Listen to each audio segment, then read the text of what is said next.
सभी भक्तों को श्री शिवाय नमस्तुभ्यम। हर हर महादेव। कार्तिक के इस पवित्र महीने में पीले वस्त्र और लाल वस्त्र का ये नया अचूक उपाय जो कि संतान की कामना के लिए है और साथ ही साथ में आपके परिवार की खुशियों के लिए। यदि परिवार में लोग अपशब्द बोलते हैं, ताने मारते हैं, एक दूसरे को आड़ा टेढ़ा बोलते हैं, तो ये लाल वस्त्र और पीले वस्त्र वाले उपाय आपके घर में सुख शांति बना के रखेंगे। साथ ही साथ में यदि आपको संतान प्राप्त नहीं हो रही है तो ये पीले वस्त्र का उपाय आपको संतान की प्राप्ति भी कराएगा, जो कि तुलसा महारानी का ही उपाय है। और सबसे पहले पर उपाय शुरू करने से पहले आप वीडियो को लाइक कर दो, चैनल को सब्सक्राइब कर दो और अधिक से अधिक लोगों के पास में इस वीडियो को शेयर कर दीजिए। तो सबसे पहले आपको बताते हैं वो 5 विशेष दिन, जिन विशेष दिन में आप ये उपाय कर सकते हैं। और उपाय कौन से वाला है?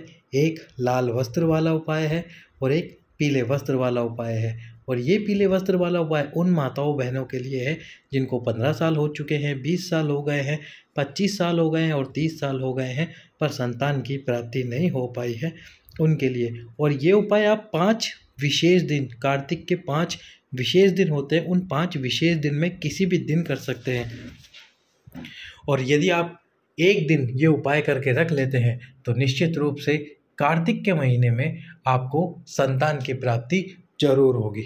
तो सबसे पहले आपको वो 5 दिनों का वर्णन करते हैं कि वो 5 दिन कौन से हैं जब आप ये उपाय कर सकते हैं। सबसे पहला तो जो 5 दिनों में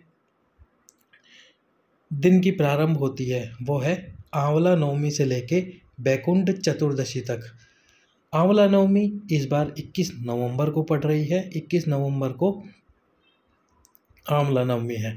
तो 21 नवंबर से लेकर 25 नवंबर यानी कि बैकुंठ चतुर्दशी के दिन, ये वो 5 दिन हैं, 5 महादिन, 5 विशेष दिन, 5 विशेष से भी विशेष दिन है जब आप ये उपाय करें और संतान की कामना, साथ ही साथ में आपके परिवार खुश रहे, आपका परिवार में जो भी व्यक्ति आड़ा टेढ़ा शब्द बोलता है वो सारे शब्द बोलना बंद हो जाए।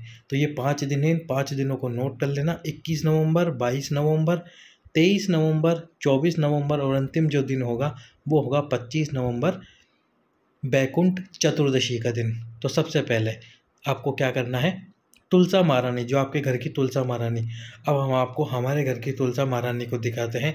ये आप देख रहे हैं, ये है हमारे घर की तुलसा महारानी। देख सकते हैं ये तुलसा महारानी बहुत ज़्यादा ही बड़ी और बहुत ज़्यादा ही फैली हुई है। इसी तुलसा महारानी का आपको उपाय करना है। उपाय आपको किस प्रकार से करना है, पर आप ये जो देख रहे हैं साइड में आंकड़े वाला वृक्ष, ये जो वृक्ष देख रहे हैं छोटा सा, ये सफ़ेद आंकड़े का वृक्ष है। सफ़ेद आंकड़े के वृक्ष भी लगे हुए हैं। तो सबसे पहले आप ये देखिए तुलसा महारानी। अब आपको उपाय क्या करना है इसमें, यदि घर में कोई व्यक्ति आड़ा टेढ़ा बोलता हो तो आपको उपाय करना है एक लाल वस्त्र का। 21, 22, 23, 24 और 25 नवंबर में से किसी भी एक तिथि के दिन आपको एक लाल वस्त्र लेना है। अब आपके घर की जो तुलसा महारानी है, जो तुलसा जी है, उनके ऊपर आपको लाल वस्त्र उड़ाना है। पूरा का पूरा लाल वस्त्र उड़ा देना है। पूरी तुलसा महारानी के ऊपर अच्छे से लाल वस्त्र उड़ा देना है। अब इस लाल वस्त्र को उड़ा के कम से कम 15 मिनट या 20 मिनट उस लाल वस्त्र को तुलसा महारानी पे उड़ा रहने दीजिए। केवल आपको वस्त्र उड़ाना है, पर चाहते हैं कि आप उसके पहले तुलसा जी की पूजन कर लूँ तो आप वो भी कर सकते हैं। थोड़ा सा तुलसा जी में जल डालिए, एक दीप प्रज्वलित कर दीजिए, बाहर तुलसा के क्यारे में नहीं, दीप प्रज्वलित कर दीजिए और उसके बाद में लाल वस्त्र माता तुलसा को उड़ा दीजिए। और उस लाल वस्त्र को 15 से 20 मिनट उड़े रहने के बाद में उठाकर आपके घर के अंदर रख लीजिए। जो भी व्यक्ति आड़ा टेढ़ा बोलने की कोशिश करेगा, इस लाल वस्त्र का उस पर प्रभाव होगा और उसके मुख से आड़े टेढ़े शब्द निकलना बंद होंगे, यानी कि अपशब्द निकलना बंद होंगे। ऐसे ही यदि अब मान लीजिए आपके पास में लाल वस्त्र है ही नहीं, लाल वस्त्र नहीं मिल पा रहा या लाल वस्त्र नहीं है, तो लाल धागा तो होगा आपके पास में, लाल कलर का धागा, या फिर जो मूली का धागा आता हो लाल कलर का, उस लाल धागे को भी आप ले सकते हैं। अब लाल धागे को आपको माता तुलसा पे कितनी बार लपेटना है, वो लपेटना है 7 बार। 7 बार लाल धागे को लपेटना है और जो वस्त्र लपेटेंगे वो केवल एक बार लपेटना है, ताकि तुलसा महारानी अच्छे से कवर हो जाए, यानी कि पूरी की पूरी तुलसा जी पे आपको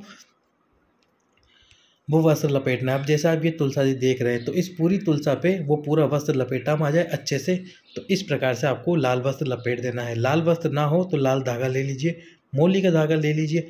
यदि मूली का धागा ना हो तो आप जो सिलाई करते हो, सिलाई में जो लाल धागा आता है वो धागा ले सकते हैं। यदि वो भी ना हो आपके पास में तो फिर आप जो सफ़ेद धागा आता है उस सफ़ेद धागे को ही लाल कर कर उस धागे को काम में ले सकते हैं।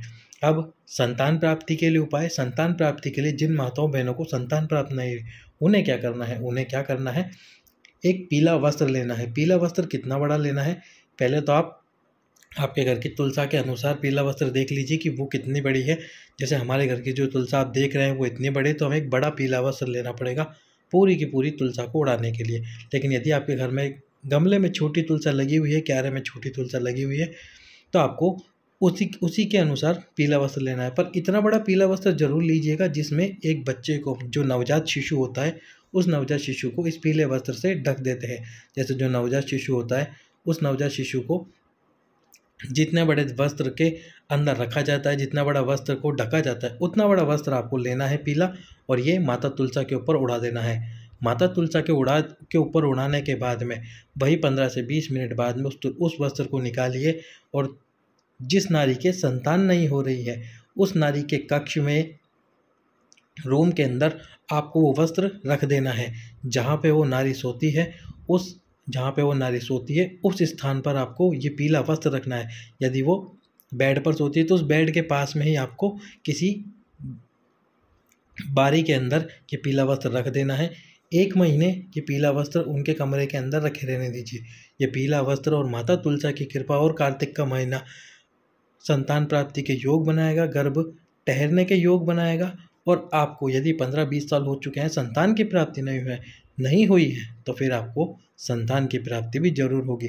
तो पीले वस्त्र वाला ये 5 दिन, आंवला नवमी से लेके बैकुंठ चतुर्दशी के ये 5 दिन में से किसी भी एक दिन आप जरूर करें ये उपाय, निश्चित रूप से आपको संतान की प्राप्ति जरूर होगी। सभी भक्तों को श्री शिवाय नमस्तुभ्याम। हर हर महादेव।